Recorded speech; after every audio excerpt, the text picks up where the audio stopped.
Olá a todos, sejam muito bem-vindos à nossa aula de eletromagnetismo. Eu sou o professor Papo, aqui do Instituto de Física da UFMT, Campus Cuiabá. E na aula de hoje nós teremos um resumo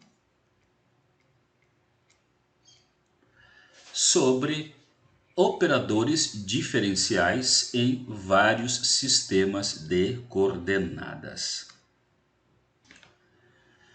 Bom, como eu disse, essa aula vai ser um resumo sobre operadores diferenciais em vários sistemas de coordenadas. Então, nós teremos o gradiente, o divergente, o rotacional e o operador laplaciano, vistos nos três principais sistemas de coordenadas. O sistema de coordenadas retangulares ou cartesiano, o sistema de coordenadas cilíndricas e o sistema de coordenadas esféricas. Muito bem, dentre os vários sistemas de coordenadas, o mais familiar é, de fato, o sistema de coordenadas retangulares. Então, sejam aqui uma função escalar dependente dessa terna x, y e z e também uma função vetorial de três componentes, tá? Onde cada uma dessas componentes pode depender de alguma forma de uma variável, de duas variáveis ou das três variáveis. Então nós temos aqui um campo vetorial. Um campo escalar, uma função escalar e também um campo vetorial. O primeiro objeto é o gradiente.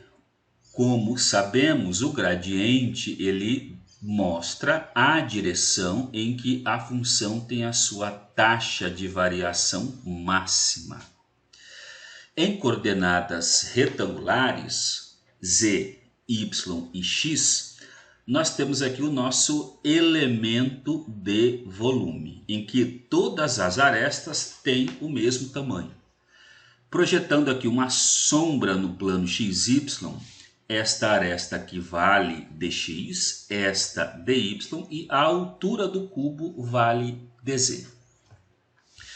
Muito bem, então o gradiente ele vai ter este aspecto aqui em coordenadas retangulares. Todas as componentes elas têm a mesma forma, o mesmo padrão. E, como eu disse, o gradiente é importante porque ele vai nos fornecer não só a taxa máxima de variação da função, mas a direção em que essa taxa é máxima. Essa é a importância do gradiente. O operador divergente ele é útil, como sabemos, para determinarmos se um dado campo vetorial ele diverge ou não a partir de um ponto ou de alguma região. Ele vai ser dado por esta forma aqui, que também é bastante simples. Reparem que todos os três termos eles têm exatamente a mesma forma, o mesmo padrão. Então nós temos uma derivada, um termo aqui que é uma derivada simples em relação a x, da componente x. Uma derivada simples em relação a y da componente y e uma derivada simples em relação a z da componente z. Ok? O rotacional ele vai tomar esta forma aqui. Portanto, a componente em x do rotacional vai ser um mix, né? Uma diferença entre derivadas em relação aos dois outros eixos coordenados, y e z. Ao longo de y, a componente do rotacional, por outro lado, vai ser uma diferença entre as derivadas em relação aos outros dois eixos, os eixos x e o eixo z. Ao longo do eixo Z, por outro lado, a componente do rotacional ele vai ser dado por uma diferença entre derivadas envolvendo os eixos x e y.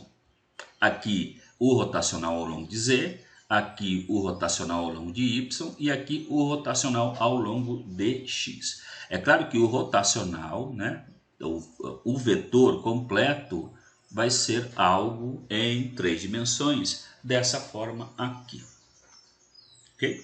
Girando aí ao redor do eixo do vetor. Então, este é o rotacional em coordenadas retangulares.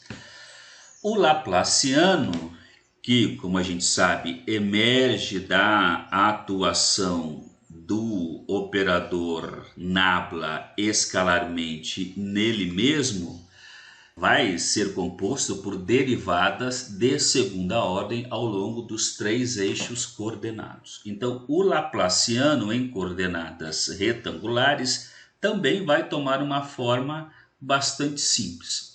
Vai ser uma derivada segunda em relação a x, mais uma derivada segunda em relação a y e uma derivada segunda em relação a z. Ok? Então, esses são as 3 operações do operador nabla envolvendo funções escalares e funções vetoriais. O gradiente de uma função escalar, o divergente relacionado a uma função vetorial e o rotacional também relacionado, claro, a uma função vetorial. Vejamos agora como ficam aqueles mesmos operadores ou operações em coordenadas cilíndricas. Então, nós estamos saindo de coordenadas retangulares x, y e z para um problema em coordenadas cilíndricas de r, φ e z. Então, aqui nós temos o nosso sistema de coordenadas cilíndricas, nós temos o eixo de simetria Z, o ângulo azimutal φ e o raio do cilindro. Tomando aqui um elemento diferencial, ampliando a imagem, nós temos essa aresta que vale dr, né, associada ao raio do cilindro. Nós temos este arco, que é R de φ, e nós temos a altura do elemento dz. Considerando o raio constante, o raio do cilindro invariável, a área lateral do cilindro, portanto, ela vai ser dada por este elemento diferencial aqui, R de φ dz. Este aqui é o elemento de área lateral do cilindro. Agora, o elemento de volume do cilindro vai ser dado por R dr de φ dz. Ok? Neste caso aqui, claro, o raio também varia, já que a gente tem aí, considerando o volume, as três coordenadas variando, ok? Bom, então, seja aí aquelas mesmas funções, a função escalar, agora dependente de r, de φ e de z, e a função vetorial ou campo vetorial também dependente dessas coordenadas cilíndricas r, φ e z, o gradiente da função escalar vai ser dada por esta equação aqui. Reparem que agora as componentes em φ e em z têm uma pequena diferença em relação ao termo associado à componente do raio do cilindro. Okay? Vai aparecer aqui o inverso do raio com relação à componente R, que tem só uma derivada simples. Então, esse aqui vai ser o gradiente em coordenadas cilíndricas. O divergente em coordenadas cilíndricas, por outro lado, vai ser dado por essa expressão aqui.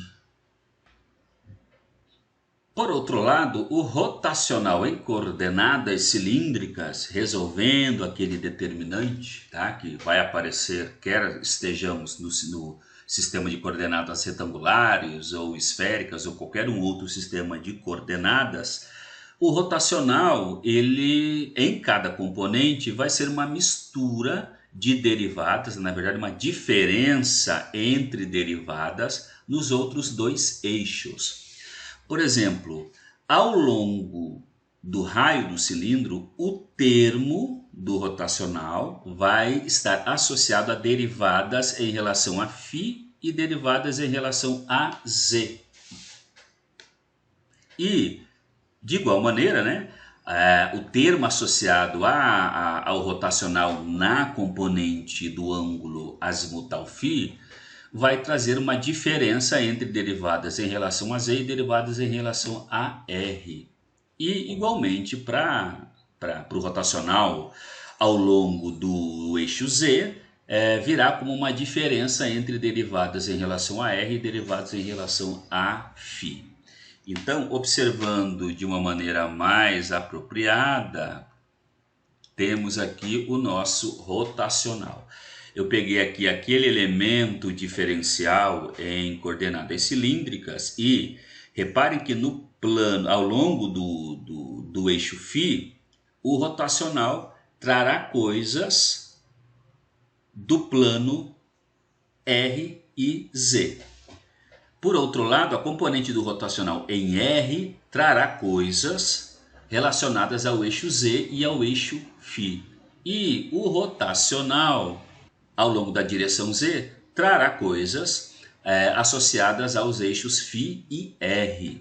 Okay? Então, essa é uma característica dos rotacionais em qualquer que seja o sistema de coordenadas. Okay? Ao longo de uma direção, a componente vai estar ligada, vai estar associada a derivadas nos outros dois eixos.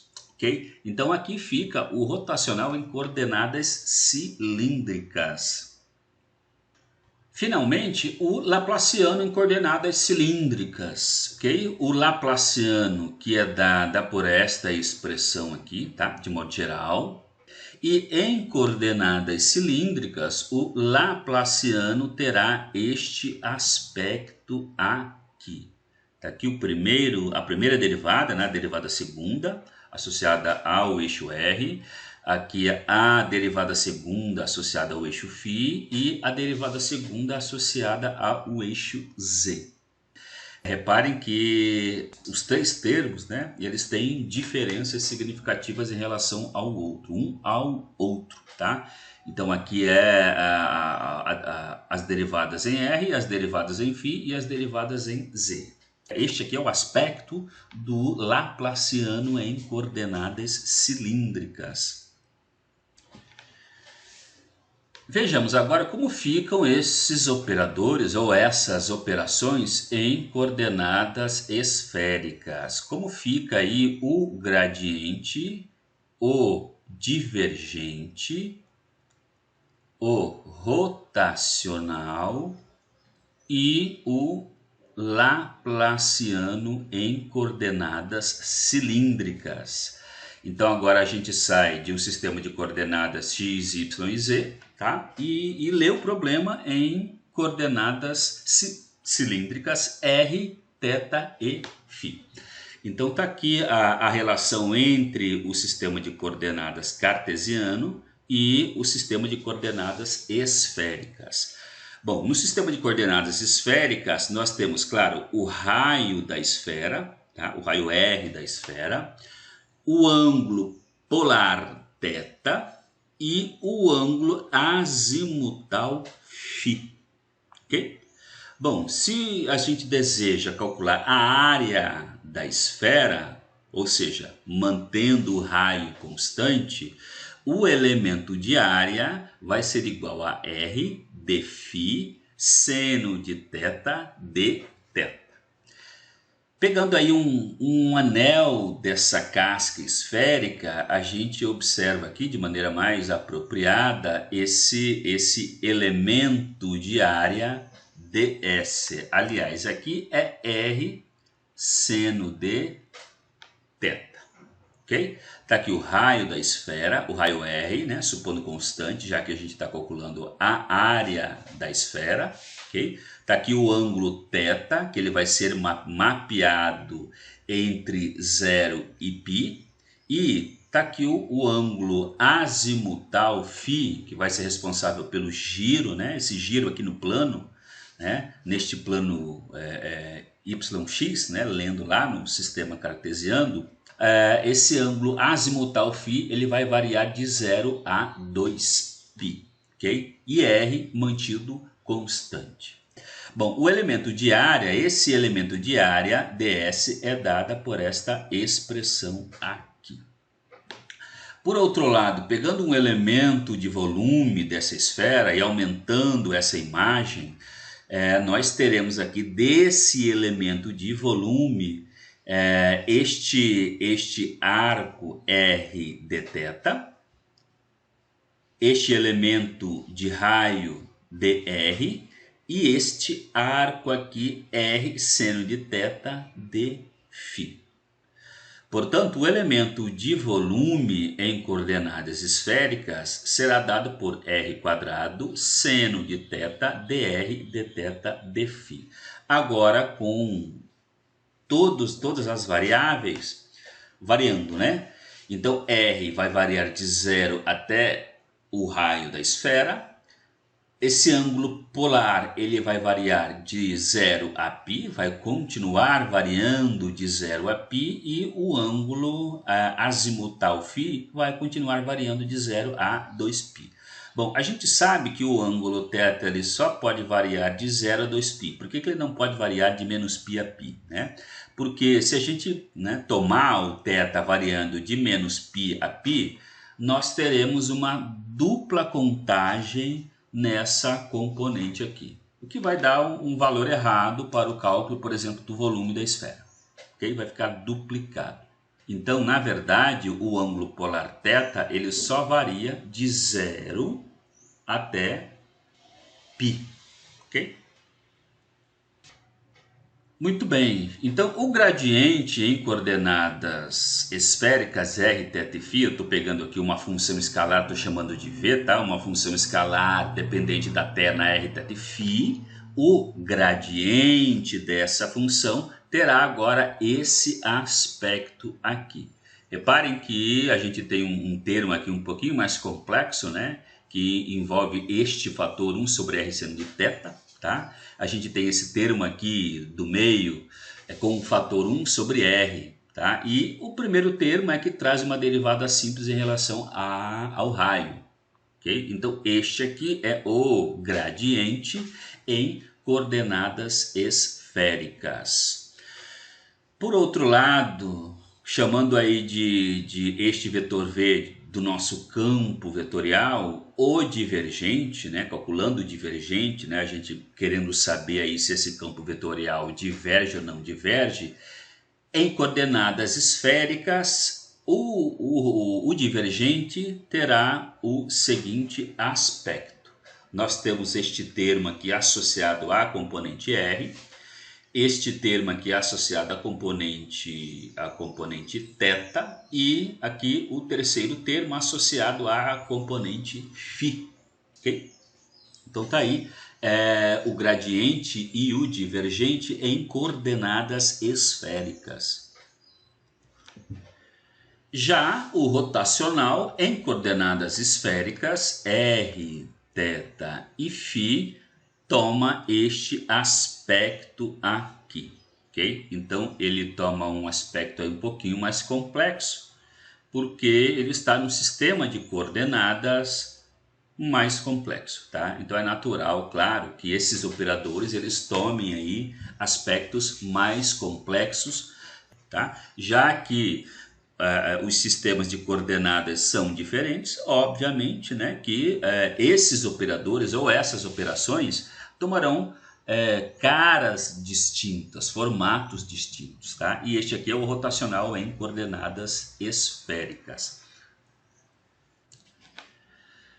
Por fim, temos aí o laplaciano em coordenadas esféricas r, θ e φ. Então, seja uma função escalar u, tá? Uma função desta terna aqui, r, θ e φ, o laplaciano vai tomar a forma seguinte. Mais uma vez aqui, o laplaciano, claro, né? Como não poderia deixar de ser diferente, em coordenadas esféricas toma um aspecto um pouquinho mais complicado do que nos outros dois sistemas de coordenadas anteriores, tá? Mas nada que aí não seja analisável, né? Solucionável, dependendo aí do problema, tá certo? Então este é o laplaciano em coordenadas esféricas. Este laplaciano que será muito útil para a gente quando estivermos tratando de problemas mais complexos em eletrostática, ok? Bom, e para finalizar, eu trouxe aqui uma pequena e rápida coletânea sobre a atuação, as várias atuações aí, formas de atuações do operador nabla. Então, seja aí uma função escalar, né, das três coordenadas e dois campos vetoriais V e U. A primeira atuação, né, que a gente pode ter, né, do operador nabla é o divergente do produto de uma função escalar com um campo vetorial. Então, se a gente tem aí esse produto f, né, pelo vetor v, o divergente deste objeto vai ser igual ao que nós temos aqui do lado direito, tá? Então, essa primeira identidade aqui é facilmente dedutível, tá? Então, o divergente deste objeto aqui toma esta forma aqui. Por outro lado, o rotacional, aplicando a propriedade lá de que se nós temos aí um produto vetorial entre A e B, se a gente trocar a ordem, nós temos que colocar um sinal negativo, né? Porque é antissimétrico na troca dos termos, dos fatores, ok? Então, A vetorial B é igual a B, né? É menos B vetorial A. Utilizando aí essa propriedade, o rotacional deste mesmo produto vai tomar a forma do lado direito, ok? Agora a gente tem aqui atuações mistas, tá? Então nós temos aqui a divergência, né, como os matemáticos gostam de dizer, a divergência deste objeto aqui, que é um produto vetorial de um campo vetorial V por um campo vetorial U. Então, a divergência deste objeto, repare que este objeto aqui é um vetor também, tá? A divergência vai tomar este aspecto aqui, ok? Agora, uma outra atuação possível do operador nabla é a divergência de um rotacional. Então nós temos aqui o rotacional do vetor U e sobre o rotacional, né, deste vetor U a gente aplica uma divergência. O que é interessante aqui é que independentemente de qualquer que seja este campo vetorial U, não importa a forma dele, a divergência de qualquer rotacional vai ser sempre igual a zero, tá? E isso vale também para esta atuação aqui, ó, o rotacional de um gradiente. Então, seja o gradiente de uma certa função escalar φ, não importa a função, qualquer que seja a função escalar ou este campo escalar, o rotacional do seu gradiente também será sempre igual a zero, certo? E por fim, nós temos aqui a atuação dupla, tá? Nós temos aqui o rotacional e sobre este rotacional, um outro rotacional. Então, o rotacional de um rotacional, que toma esse aspecto que nós temos aqui do lado direito, ok? Muito bem, é claro que a gente não precisa ficar gravando nada disso, essas coisas aí são tabeladas e vocês podem deduzir facilmente a partir do conhecimento de álgebra vetorial que vocês têm até aqui, e essas coisas aí podem ficar tabeladas. E elas serão muito úteis aqui em eletrodinâmica. E assim a gente termina a nossa aula de hoje sobre operadores diferenciais em vários sistemas de coordenadas. Um abraço para vocês e até a nossa próxima aula.